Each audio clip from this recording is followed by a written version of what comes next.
ఒక వాక్యంలో చెప్పాలంటే ఈనాడు చలామణిలో ఉన్న క్రైస్తవ మత సిద్ధాంతం ఇదే. క్రైస్తవ మతం యొక్క సిద్ధాంతం ఏంటంటే ఇది ఒక్కటే, ఒక్క లైను ఏంటి?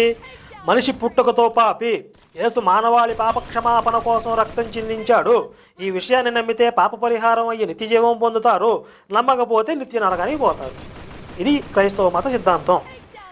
ఎన్ని రకాల పేర్లతో సభలు పెట్టి ఎన్ని రోజులు ప్రసంగాలు చేసినా, కిందది కిందకి పెట్టి తలకిందులు చేసిన చివరాఖరికి క్రైస్తవ మత ప్రచారకులందరూ వచ్చి ఆగేది ఇక్కడే.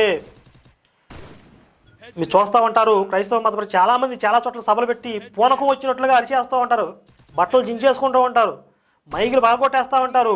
వాళ్ళు ఎంత బేభత్సం చేసినా, ఎంత హంగామా చేసినా వాళ్ళు చివరికి చెప్పేది ఇదే: యేసు మన పాపాల కోసం చచ్చిపోయాడు, ఆయన నమ్ముకుంటే స్వర్గానికి వెళ్తారు, నమ్మకపోతే నరకానికి పోతారు. ఈ ఒక్క లైనే వాళ్ళు ఎన్ని రకాలుగా చెప్పినా కూడా అటు తిప్పి ఇటు తిప్పి చివరికి